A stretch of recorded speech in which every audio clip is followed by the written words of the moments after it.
It really helps if you turn on your mic. Good evening, everybody. Episode 131 of Compass Games Town Hall. I will be live with Bill and Billy Thomas very shortly, and then we also will be joined a little bit later tonight by our special guest, Mathew Hinkle, and it looks like we'll have Phoebe and Ethan too, so it's going to be a whole family affair. So if anybody has any questions that you want to get out of the way before we dive into combat stuff, get them in now, because we might wrap up the night with combat for the rest of the night. Let me see if we can get the ticker going. There we go. All right. Yeah, everybody's getting their giveaway entry in. Yeah, that's a good thing to get out of the way bright and early too, because we're all going to get distracted really shortly. Danny, good point. Don't forget to get your thumbs up in. All right. So there are a couple of questions that people put in earlier tonight, and I can get some of them out of the way before Bill and Billy get online. So Andrew Palmer had asked about the status of the various Air and Armor games. So Air and Armor, BAOR. So Brent Pollock just had a great tweak for the planning cards with a couple of helpful reminders. And then everybody else has kind of been working on the Operation Polax scenario, playtesting that. It's a mid-sized British counterattack in the second week of the war. And then the Air and Armor Korea team is still deep in the playtesting. I have a teaser in shares. Let me see if I can get the screen share working. Right before this live stream started, I managed to knock a lamp into my Wi-Fi router, and I was very, very worried I was going to be late. There we go. Okay, so quick teaser from the Air and Armor team for Korea. That's the Boomerang 2 scenarios. That is the KPA supporting attack on the DMZ with main effort going on elsewhere. It's got really tough terrain. It's a very, very bloody opening. It's like a slog to get through that terrain, and it does a lot of very heavy combat. So I think that one's going to be... A lot of you guys are going to be really into that combination of things. Let's see. Make sure I didn't. Oh, Andrew, I should have checked if you were in the chat before I started talking about your stuff. Let me see. Brian Stirk, you asked about Tank Leader and Sixth Fleet, which are both things that we can ask Matthew about when he's on tonight. Jeffrey Allen Beeler brought up the very exciting news for our Canadian folks that we now have a distributor in Canada. So let your local stores know that they can now order from Universal Distribution, and it'll be a lot easier to get our games. We've been working on that for, I think, almost a year now, trying to get one. So it's exciting to finally have one set up. Oh, there's Bill. You joining us? Yeah, geez. Nobody. I've been here for 20 minutes. You have not. I have to. I just wanted to tell everybody before we get started. What are you doing? Okay. I just want to tell everybody that Matthew is part of our team, which I don't know if everybody knew that. Okay, but he has come on board a while ago. Okay, and he is just the latest, greatest addition to the new revamped Compass team. So we're happy we have him. And yeah. So I just wanted to say that. Good.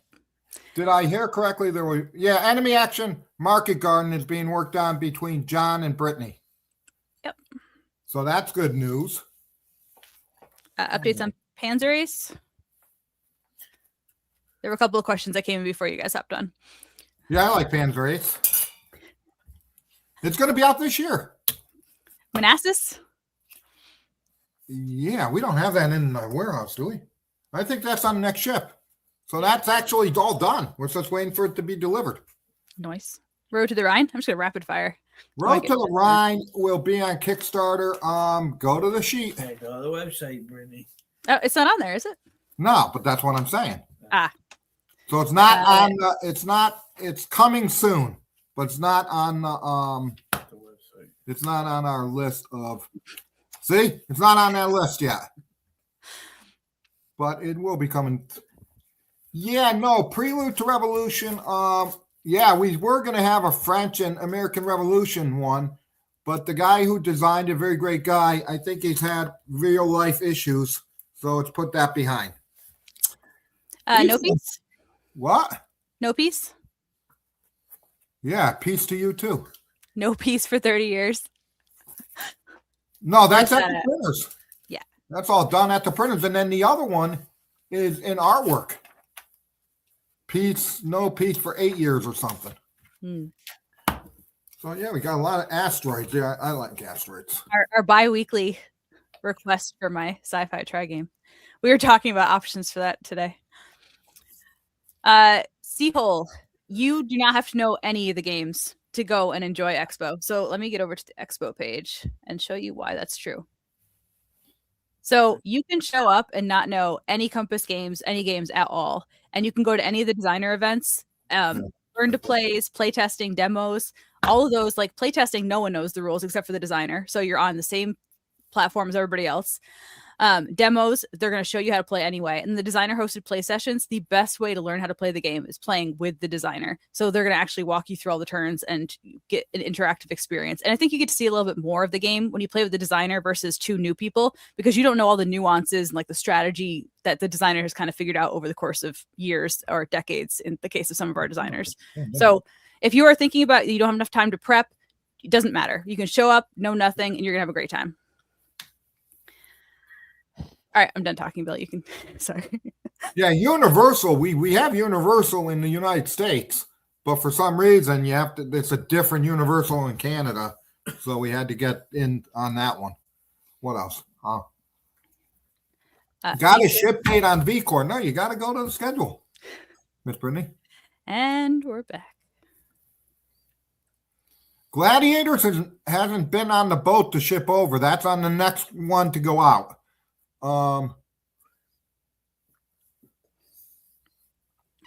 Rebel Tide is next on Kickstarter. Yeah, Mr. Lincoln's War will be shipping on Tuesday, so that's good. For the Motherland, what are we in? Those might be April. Oh, so Aaron Armour should be like the first, right? Week of May. Yeah. For the convention, yeah. So it will David, be out before the convention. Save this one for when Matthew joins us in a couple minutes. That's a good question. What else? Yeah, I don't like that one. No. Okay. What else? Update East Asia front is at the printers. Some Brian Sturk had asked about Korean War reprint.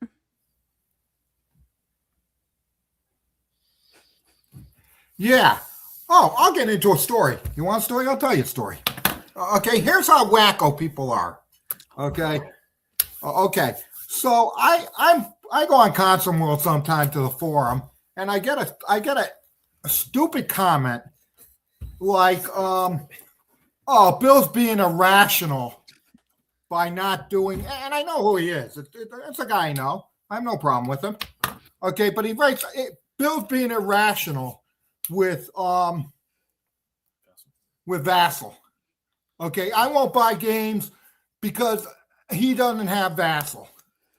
Okay, what a lot of shit that is. Okay, because, so I respond, I go, oh, for Bill being so irrational, how come 95% of our games are in Vassal? Okay, but what I do have a problem with, and I'm coming to this, is yeah, I do have a problem. What is my problem? Oh yeah, I do have a problem with straight reprints, okay, of games that were done years ago, okay, because the copies are still floating around, so people don't buy the game because they just use their copy from GDW or going back years, okay? So guess what? Okay, so to prove my point, because I hear these people, oh, nobody really does that, okay, which is a load of whatever, okay? So I go on Korean War on Board Game Geek, and there's a guy on there, and this is going separate. Oh, Compass, and he's been on there for 3 years, blah, blah, blah, about, oh, Compass changed the rules, and now I don't like it because it broke the game. Okay, and I keep telling this mindless little ant, okay, Compass, the designer, changed the rules.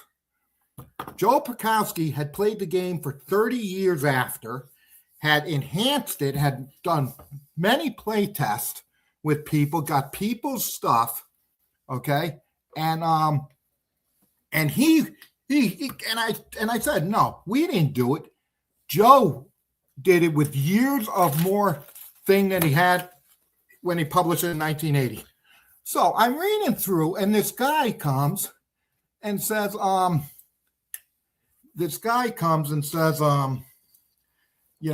he goes, what do you say? Oh, yeah. He goes, oh, I need a copy of the rules. Anybody have the rules? Well, that's odd. Okay. So I go, well, you should have a game and a copy of the rules. Okay.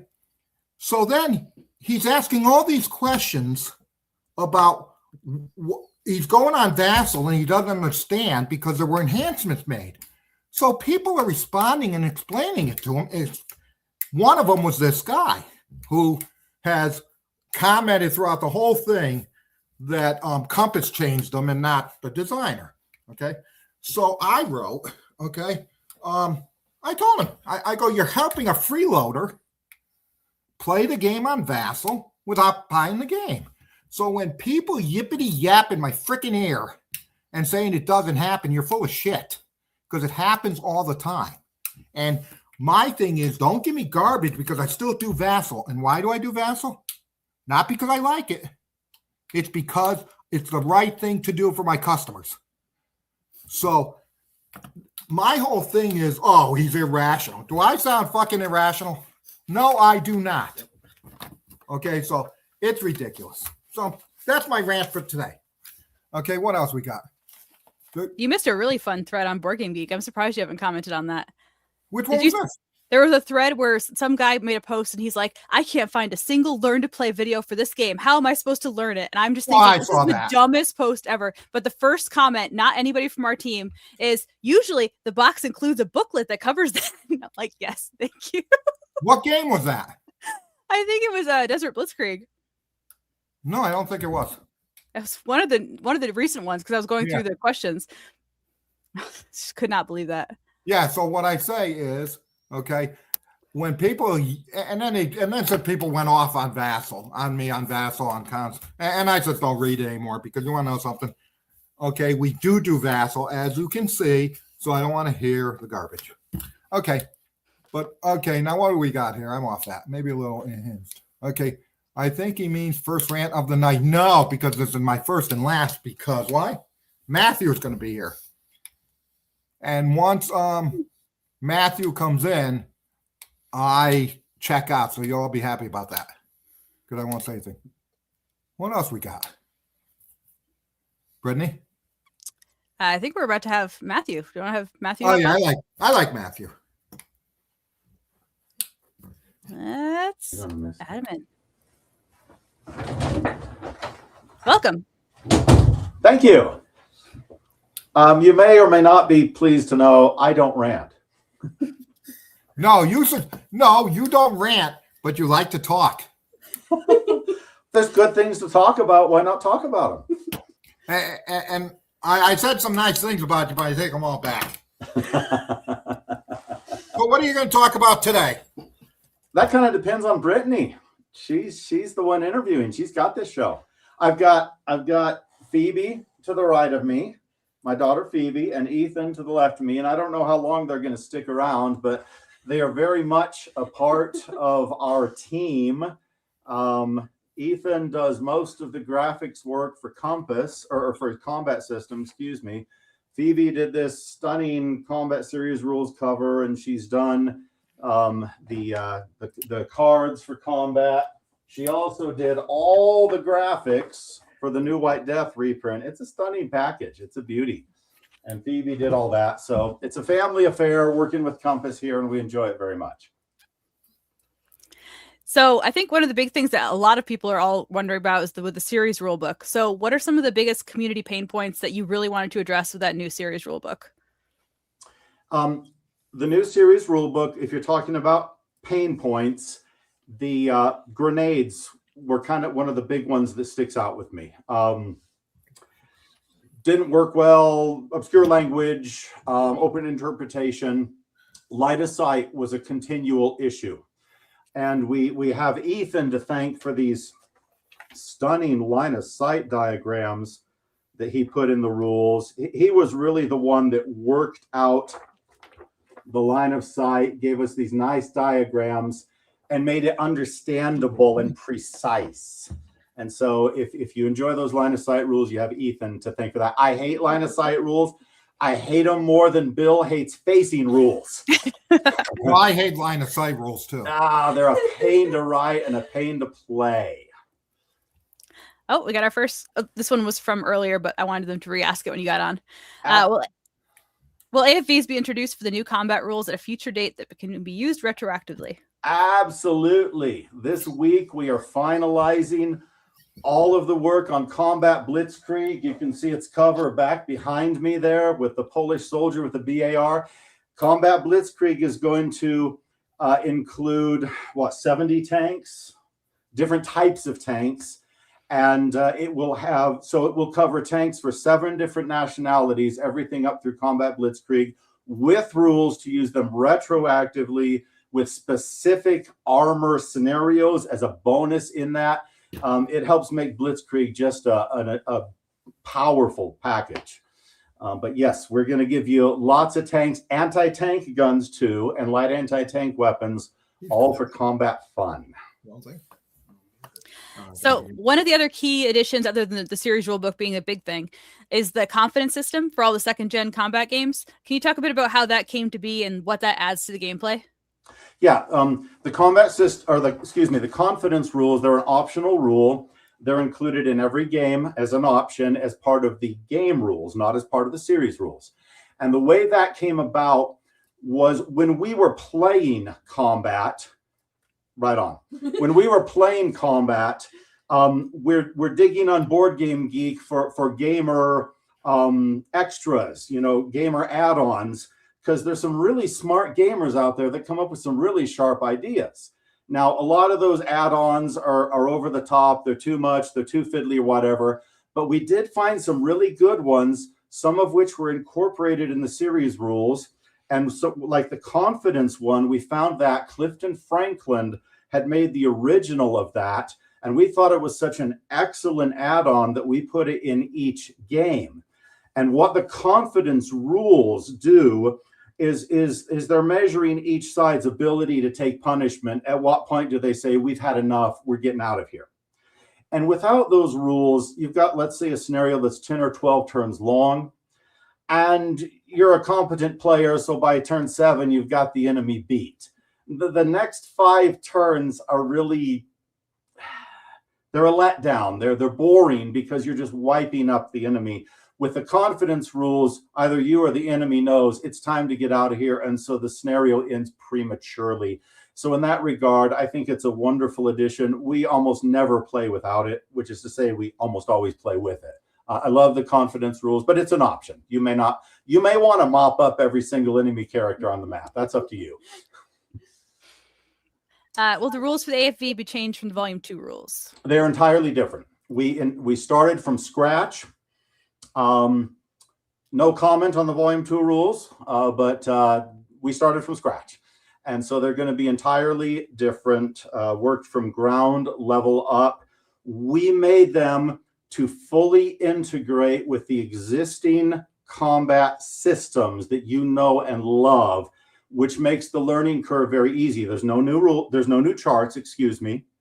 The only new system at all is armor piercing combat, because obviously we didn't have that before. But everything else works with the cards, the wound card system, the morale system, the movement system, the order system, flows very easily with what you already know and love in combat. And it's pretty rich and deep, even for that. So don't think it's simplistic, but it's going to be a lot easier to learn. So jumping back a little bit, how did you first become involved in the combat series? And was Eastern Front your first design in the series, or was it just the first one that got finished? Well, we first got involved in the series when combat came out. And I can't remember how I learned about it, but I looked at it in the promo and the blurbs and I said, oh, it's going to be like Ambush, but even better, Ambush on steroids. That sounds awesome to me. And so we bought it. Ethan and I played it.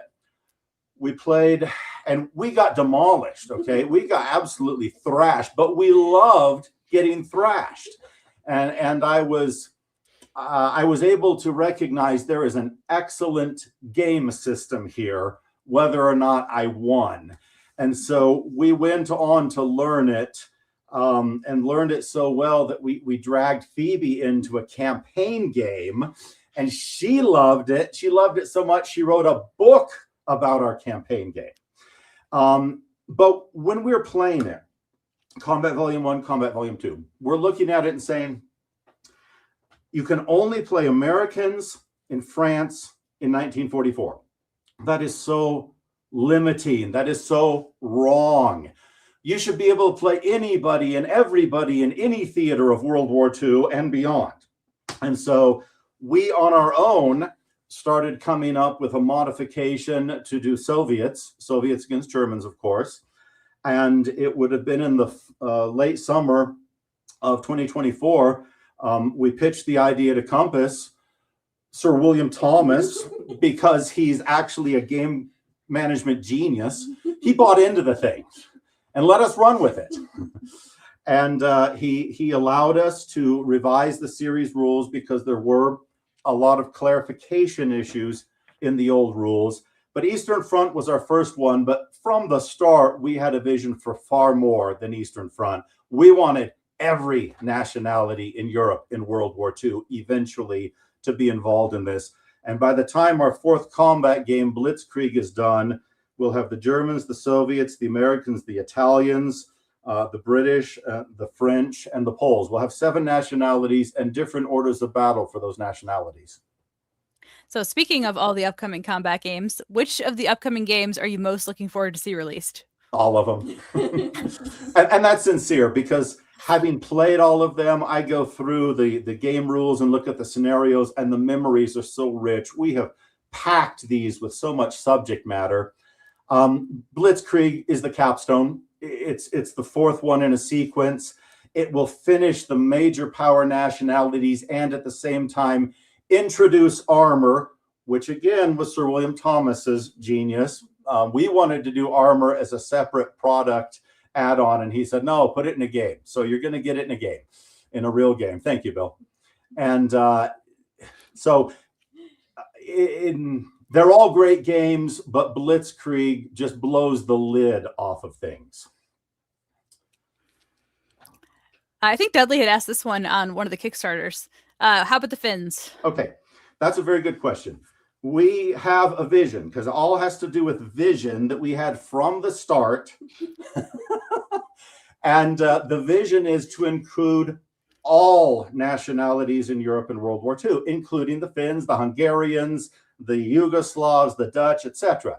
So if the series takes off, if people buy into the vision of an integrated series, we would like to see a combat magazine come out at some point. That's just my vision, in which you have an issue where you have the Finns, and you've got a Finnish OOB, and you've got a map to represent fighting in Finland, and scenarios for the Finns, and articles about the Finns at war, different things like that. And then the next issue would have the Dutch and fighting with the Dutch in 1940. And the next issue after that might have the Australians in Vietnam.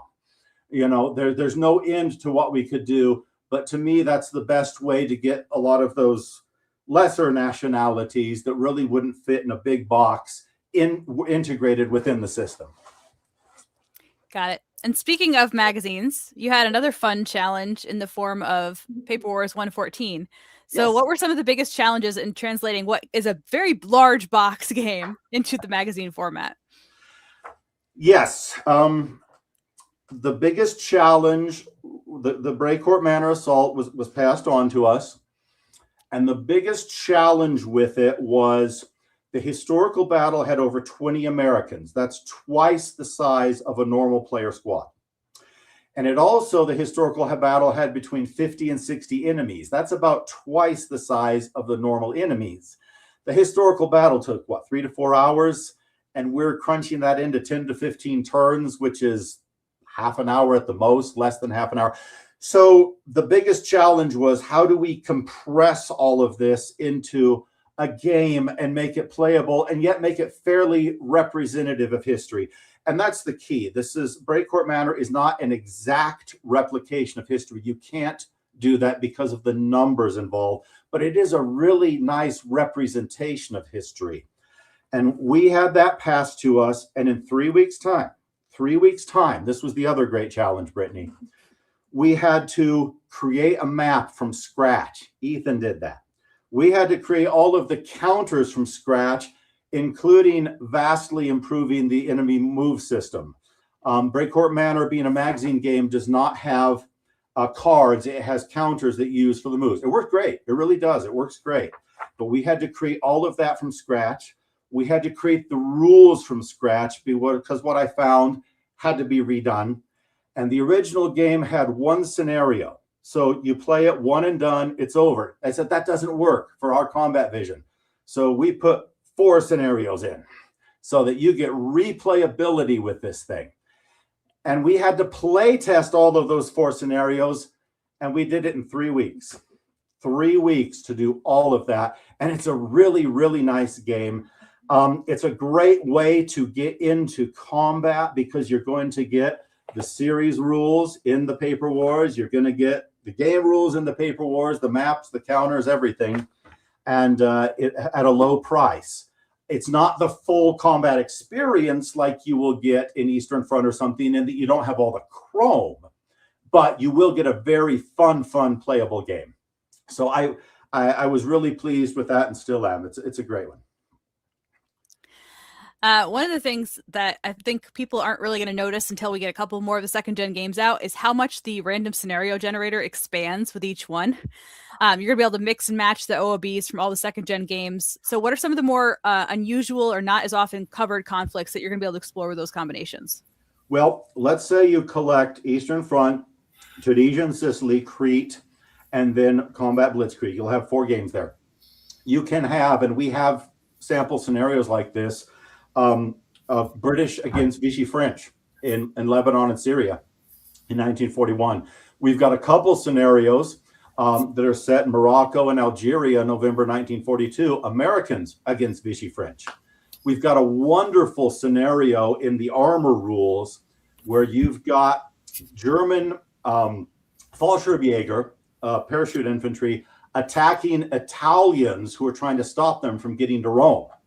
And so you take all of those nationalities together, and anything that happened historically can happen.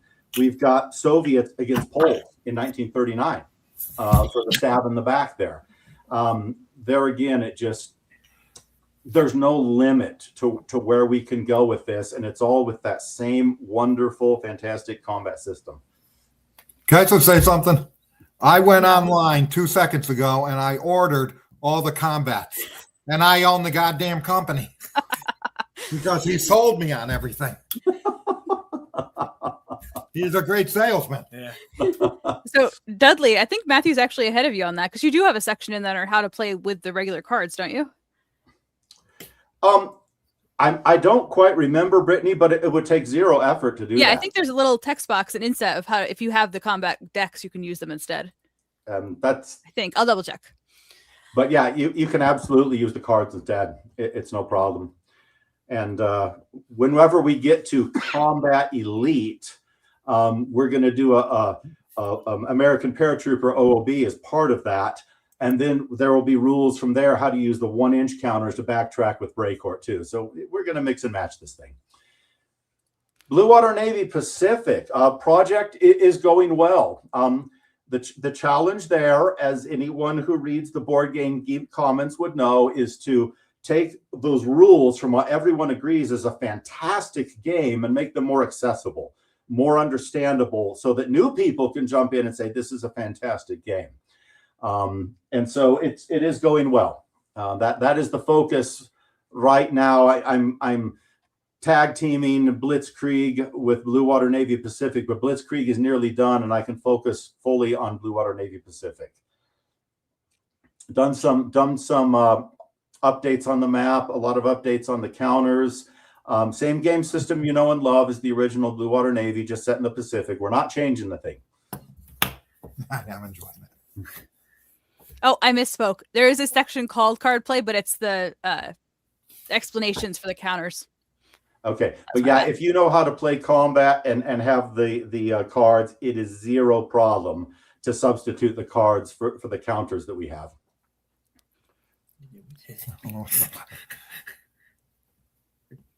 And see, Mike, that's the sort of thing that I would want to see in a combat magazine, to where gamers who play the thing say, hey, I want to see the Rangers Pointe du Hoc. And so I'm going to make a scenario for it, and it'll get published in that combat magazine.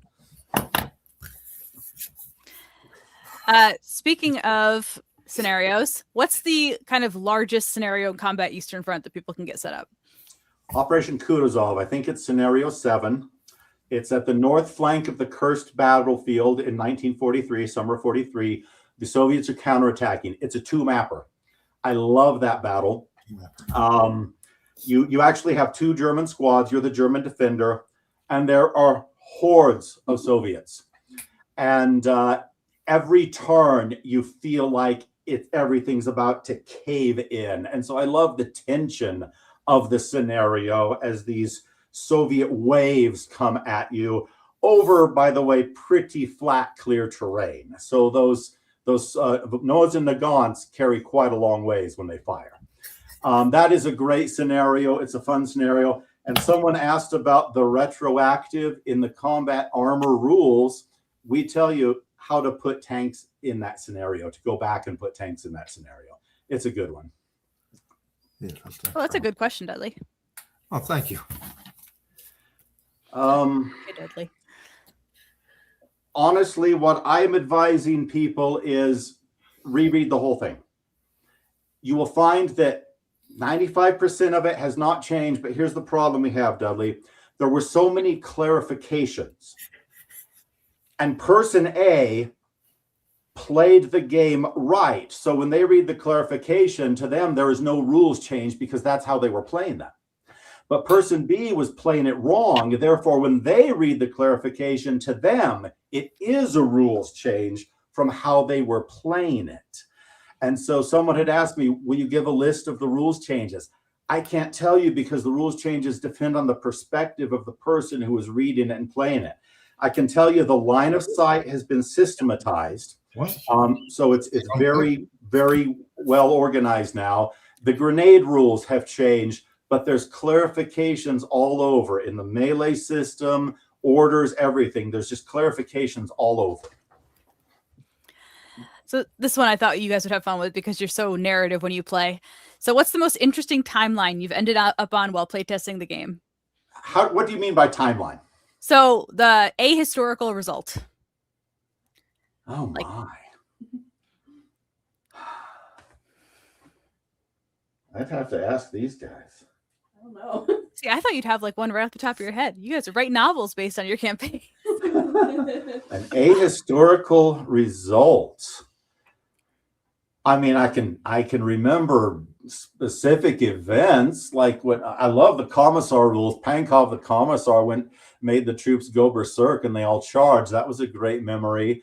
We had a particular Soviet officer who was in like the second floor of a building, totally inaccessible to Ethan's guys, and an artillery barrage just blew the whole hex up and took him out. That's not quite what you're asking, but That works. okay, plenty of memories. And yes, we create stories. Here's a hint for you guys. We play a lot of these battles with Lego minifigs, World War II minifigs. So we have all of these armies. We even have Chinese armies, of Lego minifigs, Poles, Germans, French. And it gives a miniatures feel to the game where we'll put the correct, Ethan's got all the guns. He'll put the correct Moss 36 in the Frenchman's hand, and then we fight it out. So it does give a nice miniatures feel. And because the hexes are so large, you can do that. But that helps us to get into the game. Our German characters especially have very real personalities. Because there is a sense, especially when you're doing the campaign game, that if you want to, you can get into some role-playing fun attached to the thing and make it alive to you. So you guys have so much fun with this. What actually inspired you to come up with the idea for the head-to-head game mode that's going to debut in Tunisia and Sicily? That's Ethan's doing. We talked about it. Yeah, that might be fun to do someday. And so then he's the brain that goes and puts it on paper and says, here, Daddy, here's the head-to-head rules. Oh, okay. and then of course we play tested them first. We don't give you anything raw, guys. We play test all this stuff, and play tested them, fine tuned a few things, but found they really work. So the head-to-head rules are actually less than 1 page. It took that little effort to be able to turn this into a gamer versus gamer conflict. And it's a lot of fun doing it. Now, he tends to beat up his sister in these games. I don't think she's won one yet. But she has her game she beats him up in. I think I won one scenario. You won one. But yeah, the head-to-head, it is a lot of fun, and it was stunningly simple once we brought it all together. It's an option. This is always going to be primarily a solitaire game, but starting with Tunisia and Sicily, you've got the rules for how you can play this against an opponent. And just a comment on the playtesting, guys. You've heard about how pre-production reviews work. Most of the time, it'll take me several weeks, like 2 to 4 weeks, to get through a game, and it'll be 200 to 600 line items on a spreadsheet. I can get through a combat game start to finish in a week with him making the edits and be ready to go, because everything is so fine-tuned and ready to go, and it's literally just like last-minute checks of, oh, this thing could be a slightly clearer. I have never had a major issue that I've come across on a combat game. So that's just a testament to Matthew and Ethan and Phoebe. Well, thank you. We quality matters very much, and accuracy matters. So we really strive for 0 typos, 0 inconsistencies. It's a fun side question. I've always been messing around with stuff on the computer. I started with like Microsoft Paint and Publisher when I was like 5, 6. And then when I was looking at different colleges and majors, I couldn't figure out what I wanted to do. Did I want to do history? Did I want to do music? Did I want to do English? And we found a college in Kentucky that offered a graphic design course. Degree. A degree that I could take entirely online. And, I'd already been doing computer art and graphic design sort of stuff for years. I'd been making my own book covers. So I figured, this looks like a really good option. Let's run with that. So back on combat, I had fun with that. Give Matthew a little chance to get a sip of water. Yeah. So, along with the head-to-head game mode and the campaign game mode, we also have the play as both sides feature in the new games. So what are some of the main changes you had to make to kind of make that happen? Starting with the second generation games, you can play either side. Now, let me clarify that a little. It doesn't mean in any one scenario you can play either side, but scenario 1, you're the Germans. Scenario 2, you're the Soviets, as opposed to the original games where you could only be the Americans. That was, again, something we looked at and said, this really needs to change. Really, the only thing that had to change, Brittany, the only crucial thing that had to change was to make sure that every single counter had an unspotted back.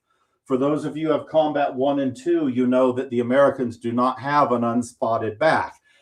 Private Thomas is on the front, and then Private Thomas is on the back. So there's a troll hiding in those woods somewhere. All right. And so that was all that needed to be done on a major level, was to change the backs. Now, we also, on a practical functional level, had to create unspotted markers for the player team, because they want to be able to see the fronts of their counters. So the player puts unspotted markers, but this also served a dual purpose in that on the back it says just spotted, which is a crucial concept in the rules that never had a counter for it before. So that was an add-on to the game. We also took the order markers and made them white for friendly and black for enemy, so that they're generic, they're neutral, instead of American green and German gray. Neutralized all the counter colors. But it was so incredibly simple. It's just like, why wasn't this done from the start? It's so easy. Hindsight 2020. Yeah, exactly.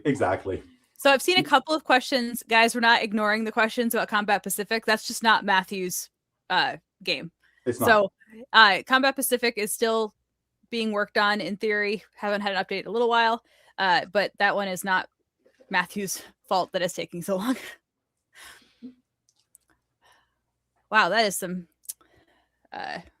fortune telling at that point? Because we still got Tunisia and Sicily, Crete between now and then. Yeah, but if Tunisia and Sicily and Crete get pushed out quickly and get in that production pipeline, man, we could see Blitzkrieg within a year, right, Bill? Weren't you going to talk about combat Vietnam? Yeah, of course we are. Brittany hasn't gotten there yet. Oh, Well, how about what are some of the future games past Blitzkrieg that you're working on? Okay, the next one past Blitzkrieg is Combat Vietnam. And we have a lot of the counters done. We have all of the maps done. So fairly soon it will go to play testing. We're very confident we can make it happen and produce a good game with it. Now, Combat Vietnam, it's going to have, of course, the North Vietnamese Army, the Viet Cong. It's going to have U.S. Army, U.S. Marines, and it's going to have the ARVN troops, the South Vietnamese troops. And so it's going to be a really full package. Oh, okay. I just wanted these, buddy. So yeah, we've got. Yeah, we got counters here. There's a North Vietnamese guy, communist. All right. yeah, tell him. And here's another one, communist. So we're playing battles with these guys right now.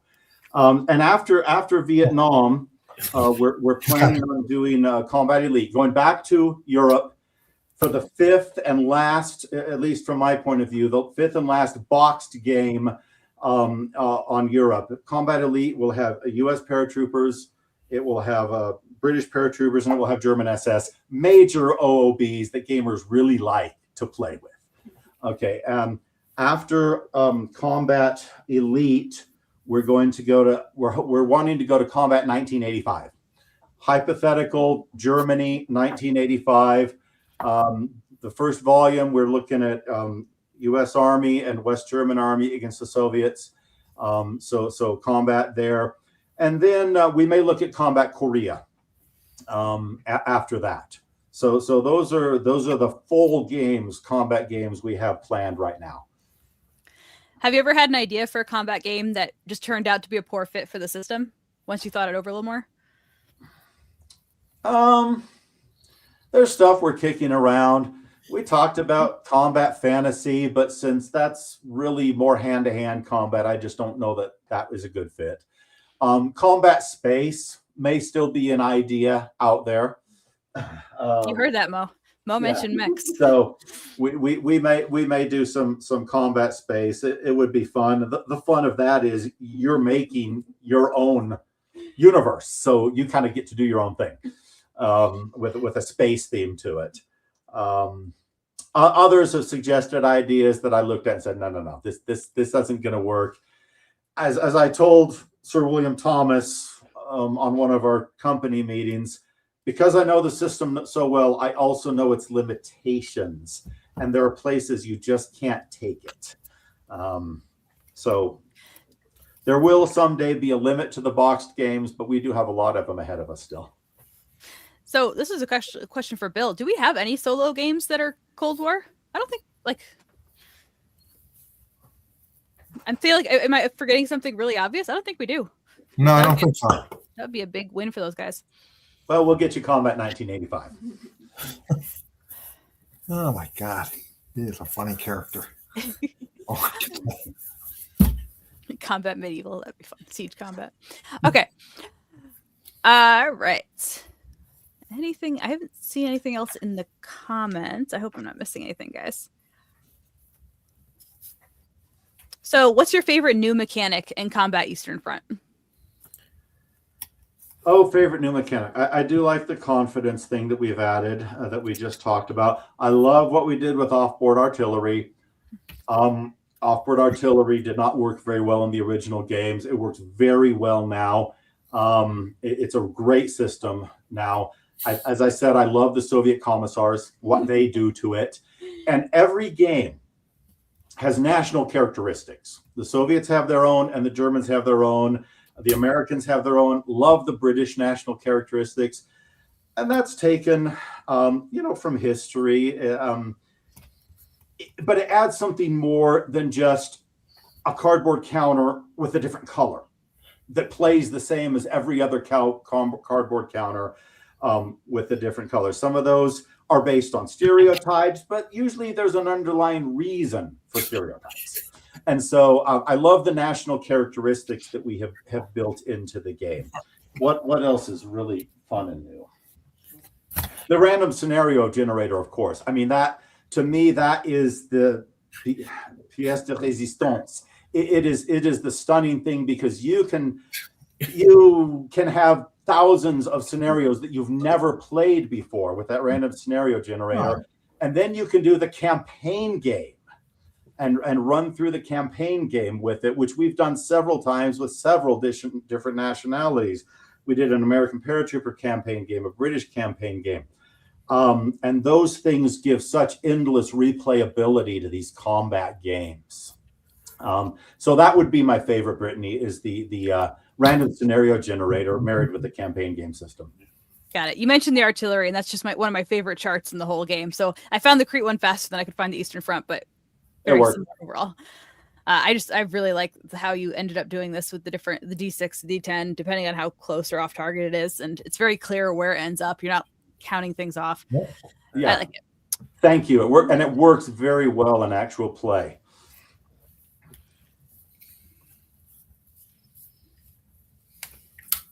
Questions, guys? I'm open. Well, we wouldn't have an answer of why for Combat 2, because Combat 2 was not Matthew's game. Yes. All right. I think that Some guy was asking, Brittany. Yeah.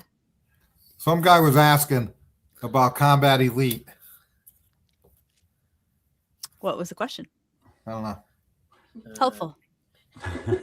Combat Elite, we're planning that after Vietnam. It will be a full box standalone game. Yeah, that's it. Because it is. That's enough. Because it is American paratroopers, British paratroopers, and SS.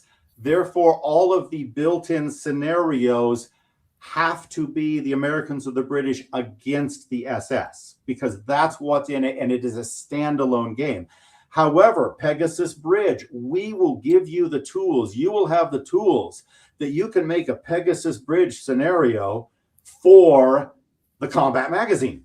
And that's what the world that we're going to open up for you, the combat gamers, to be a part of and to contribute to. So I guess that was enough. With a slight maybe. Yeah, with a slight thing that you do the work. Yeah. And we'll publish it. All right. I think that's about it. Anything else that you guys want to share about what you're working on right now for combat? I know somebody had asked about Fleet Series, but you guys haven't even started on that yet. But it's in the queue. Same thing with Tank Leader. Tank Leader's up after Torpedo Junction. Yes. Right? Blue Water Navy Pacific, Torpedo Junction, Tank Leader, and then the Fleet Series, the 5 games of the Fleet Series. Have some personal projects that we want to do that we're trying to fit in. There's a backlog of games, though, that you guys have been asking for years. And so Sir William Thomas is trying to get those to you as quickly as possible, because he's that kind, caring, game ownership sort of guy that loves Vassal and supports the hobby with Vassal. And is all I can say is, did I not admit a misunderstanding to Phoebe today? Yes. Oh, you did. And it was a big one. Now, Partisans, if we are allowed to do a combat magazine, that would be the first one, is Partisans. Ethan's already been working on them because we want to do them so badly.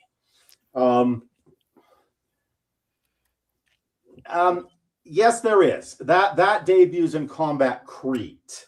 Now, we're not going to have any 109 counters. It just doesn't work at this scale of a game. Part of the wisdom of making games is you've got to understand the micro and macro levels of the game. That was a speech for another time, right, Bill? Yes.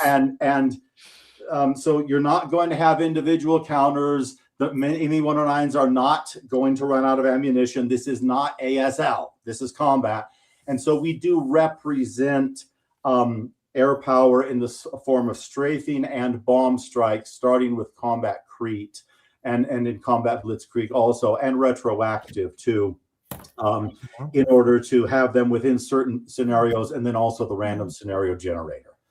But there's no airplane counters if that's what you're looking for. You're going to have an air-to-air game for that. And here's another one we're working on, Poagon. This is my personal favorite game. We've been working on this as a family for 5 years, has over 160 play tests. It's what you would call a tabletop role-playing game. There's no game master. There's an actual map. There's actual counters.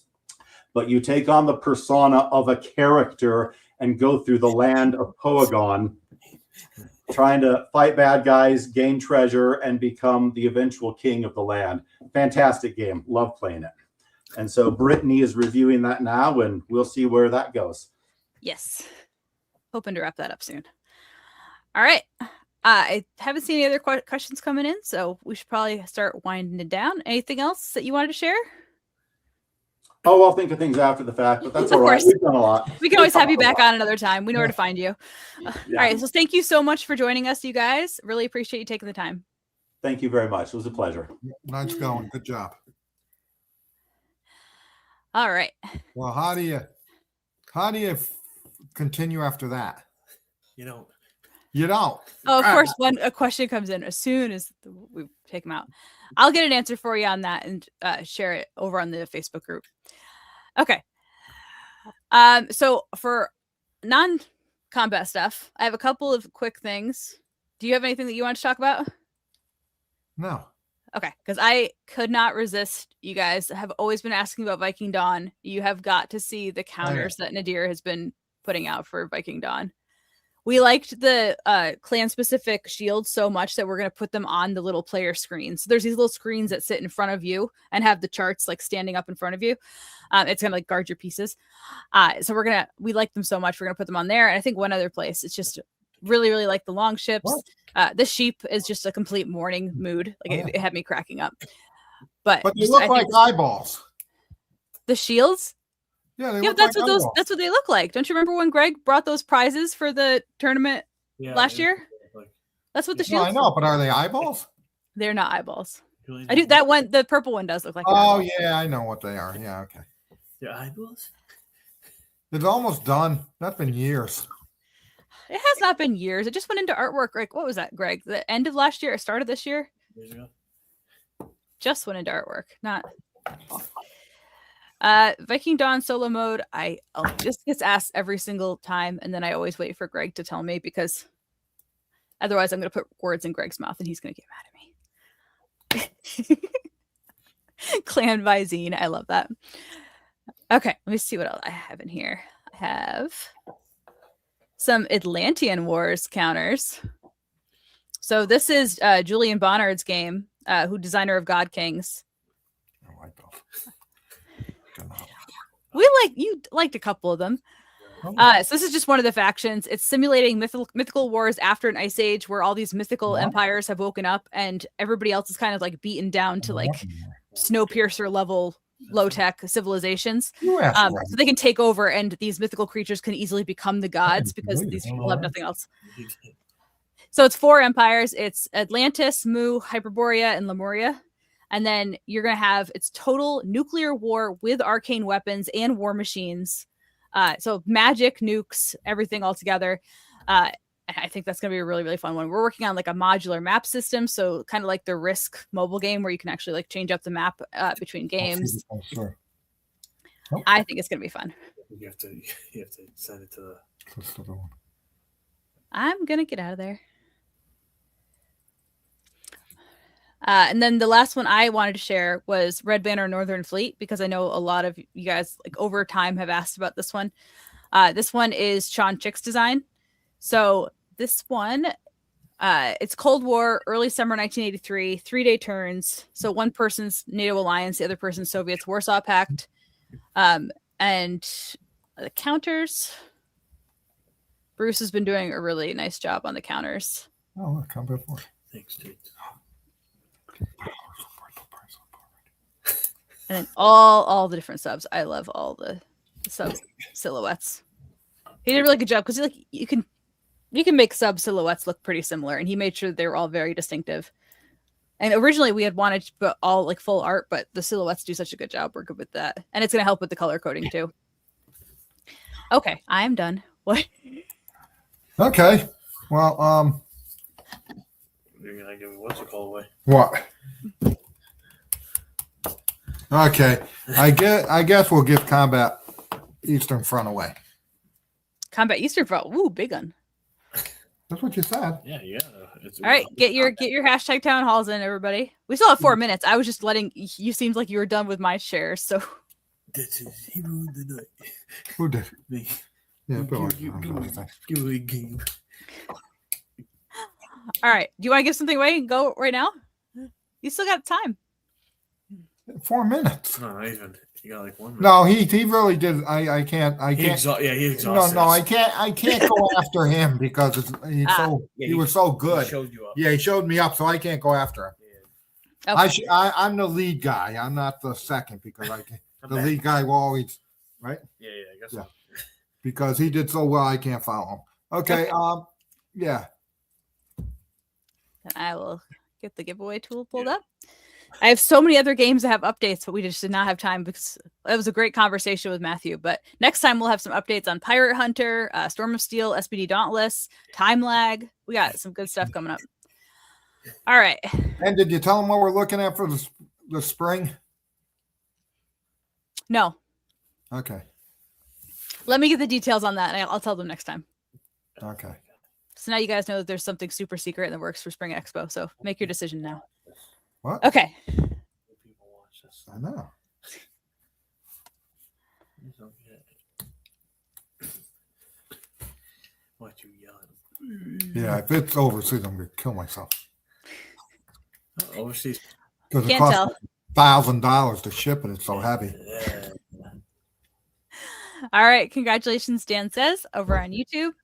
Send us an email, sales@compassgames.com with tonight's episode number and your mailing address, and we will get your copy of Combat Eastern Front sent your way. All right. Well, have a good one, and we'll see you in 2 weeks. Yeah. Yep. We will see you guys in 2 weeks. Bye. Okay, good job. But Bye.